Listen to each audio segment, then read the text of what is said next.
Kung mag-a-apply ka sa Canada, whether temporary foreign worker or permanent residency, meron kang gagamitin na NOC code para maka-apply at ma-approve. NOC code, National Occupation Classification Code. Halimbawa ngayon, maraming gustong mag-apply sa express entry ng mga teachers. Kasi napasama ang mga teachers at saka yung mga cook. Yan.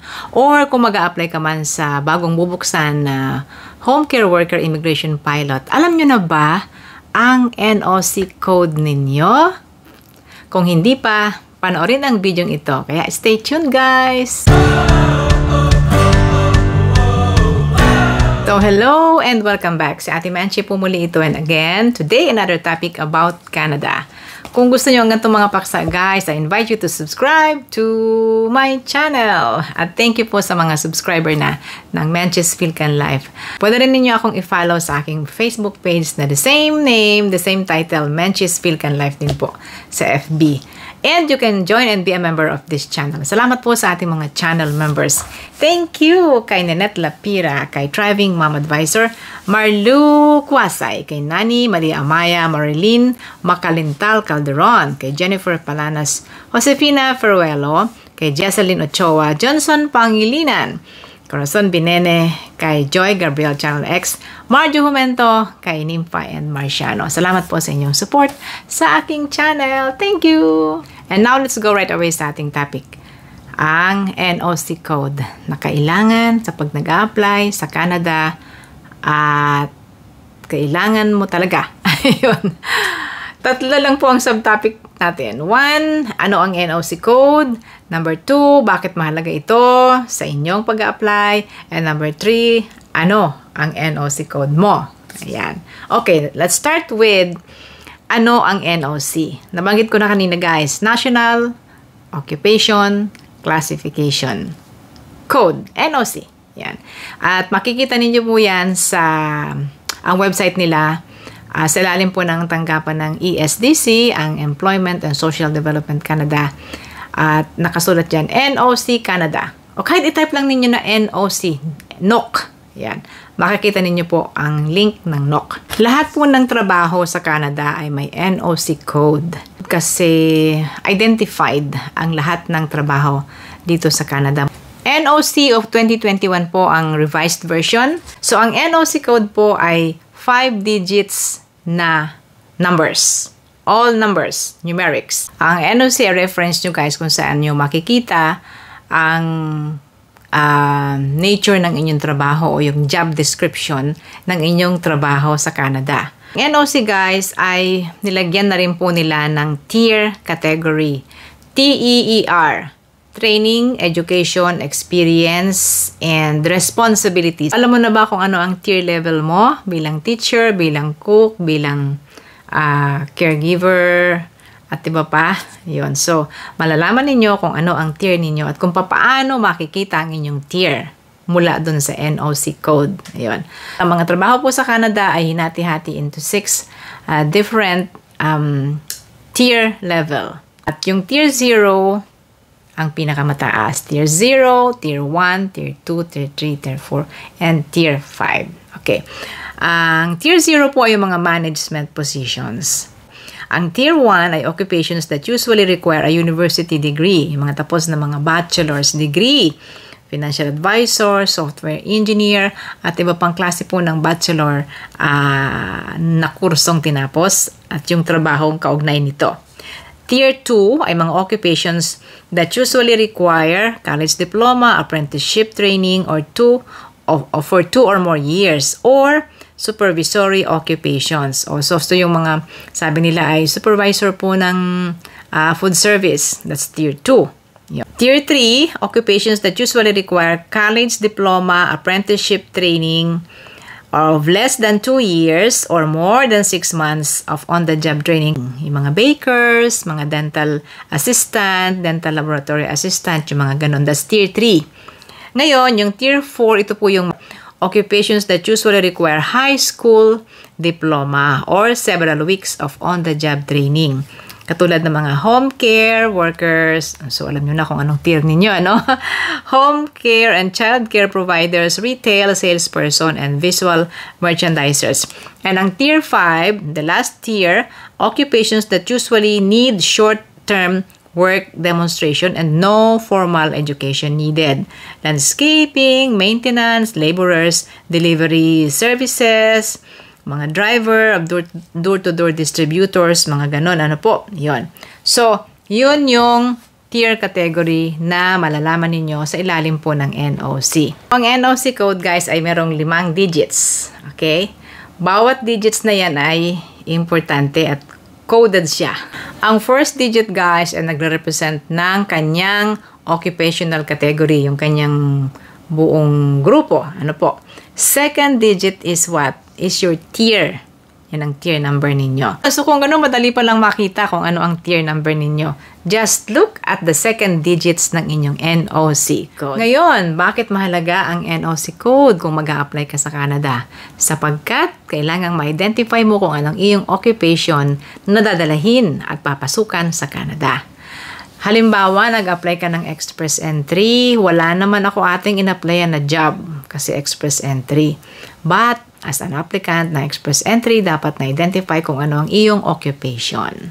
Sapagkat, kailangan po yun. Ano? Kung mag-apply ka naman sa mga pilot program, mga PR program din, katulad ng caregiver, agriculture, at iba pang mga pilot program, talagang kailangan ding ma-identify kung ano yung trabaho or occupation mo na ina-applyan sa Canada na magdadala sa iyo ng PR. Okay? At kung ikay TFW or foreign worker, lalo nang kailangan talagang ma-identify ang iyong NOC code. Okay? Yan po. So, importante ang NOC sa pag-apply sa Canada. Nire-review po yan ng mga immigration officer. Kung ano yung iyong yung experience mo, ikino-compare sa nakasulat sa NOC code. At kahit na yung mga halimbawa, i-interviewin ka ng employer dahil nag-apply ka sa isang trabaho, the employer might be looking at the NOC code at itatanong niya kung alam nyo ba itong description na ito sa NOC code, alam mo bang gawin ito? Sapagkat yun ang trabahong iyong ina-applyan.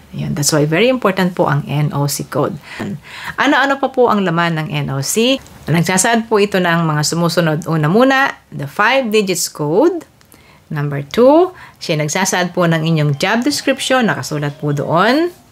Ikatlo, meron po siyang illustrative examples or mga job titles. Katulad ng nakakita nyo ngayon sa screen. Sa dyan, marahil ay inyong trabaho. Okay? Number 4 ay ang main duties. Nakasulat yan, guys, ang main duties ninyo sa trabahong yan. At number 5 ay ang employment requirement para ma-hire ka sa posisyon na yan. Nakapackage na po yan at dapat taglay ninyo ang laman ng NOC code ninyo. Halimbawa na lang, guys, nag-a-apply kayo as a caregiver. Check natin. What's the NOC of caregiver? 44101. That is 5 digits. Di po ba? First digit. Ayun ang broad occupational category. Number 4. Second digit is your tier category ninyo. Ngayong alam mo na kung ano ang NOC code at ano ang kahalagahan nito, ang tanong, alam mo na ba ang NOC code mo? There should be one NOC code na iyo. Halimbawa, nag-a-apply ka ng express entry. Ayun, kasama po sa category-based draw ng express entry ay mga teachers. O ano kaya ang aking NOC code? Pero ate, ano ako elementary ang ina-applyan ko, or elementary ang experience ko, or high school teaching ate ang aking experience. Yan, malalaman natin, guys. O di kaya naman sabihin nyo, ate, cook ako Yung mga experience ko as a cook ay qualified doon sa kapareho ba ng NOC code yung aking experience as a cook dito sa Pilipinas at yung cook na nandyan sa NOC, yun ang kailangan yung malaman, guys. Okay? So, teacher, cook, ano pa? Cabinet maker, maaaring, sabi nyo, farmer ate, anong NOC code ko? Home care worker ate, home support worker, child care provider, at iba pa. Ganon din guys kung nag-a-apply kayo sa mga temporary foreign workers. Yung, ate ano ba ang NOC code ng food counter attendant? Ate ano ba ang NOC code ng cleaner? Yan po yung nariyan sapagkat kailangan ninyo yan sa inyong application. Halimbawa guys, ang cook. Ang NOC code ng cook ay 63200. Ano ang kanyang tier? 3. Kasi ho, yung second number ay 3. Okay? 63200, tier number 3. Oh, easy, di ba? Andali nating malaman. So, the best way to find out your tier level is look at the NOC code Canada. Kindergarten teacher. Ang code niya ay 41221. Okay, 41221. Ano ang kanyang tier number? 1. Kasi 4, 1. Yung 1 ang kanyang tier. O, diba ang dali? I-search nyo na ngayon ang NOC ninyo. Very easy. Halika at mag-search tayo. Punta tayo sa National Occupational Classification under esdc.gc.ca. At isi-search natin guys yung ating job title. Okay. Kunyari ay gusto nating hanapin ang home support worker. Ito po yung dating title doon sa old pathway ng caregiver na natapos last year. Okay, type natin guys ang home support worker. And let's see kung ano ang lalabas na description at iba pang mga detalles. Okay, so na-type natin. Click lang po ninyo yung search. And here you go. Ito po, ayan. Home support worker. Ito po ang ating NOC code 44101. Home support workers, caregivers, and related occupations. I-click natin yun guys. Pero bago yan, makikita nyo po yung ating tier number is 4. The second digit. Okay? Number 4. And then, i-click nyo. Lalabas po ang mga paliwanag. Ito guys yung description ng trabaho. Home support workers, caregivers, related occupations provide personal care and companionship for seniors at iba pa. And then kasunod ay ang example titles. Ayan. Marami po yan. Pwede nyong i-click itong index of titles para makita ninyong lahat. Yun. Attendant for persons with disabilities. Nandyan din yung domestic helper, personal support aid, at maraming iba pa. Kayo na po ang magbasa. And the main duties. Ayan guys. This group performs some or all of the following duties. Ayan. Provide care and companionship at maraming iba pa. Ayan. Masahin po ninyo. And then, employment requirements. Some secondary school education is usually required. Home management experience may be required. College or other courses in home support worker may be required at iba pa. Ayun guys, ganun lang ang pag-search kaya mag-search na rin kayo. Ito isang paraan din guys para ma-check ninyo ang inyong sarili kung pasok ba ang mga experience ko sa trabahong ito sa Canada. Maaaring may pagkakaiba guys yung tinatrabaho nyo sa ibang bansa like sa Pilipinas or sa abroad at yung requirement dito sa Canada. So, pag-aralan nyo munang mabuti. Ang ating pong video na ito ay para mapaghaandaan ninyo ang inyong mga binabalak kung kayo ay pupunta sa Canada. Kaya good luck sa inyo na mga nagbabalak pa rin o nag-iisip na maaaring magkaroon kayo ng employment sa Canada or PR program sa Canada.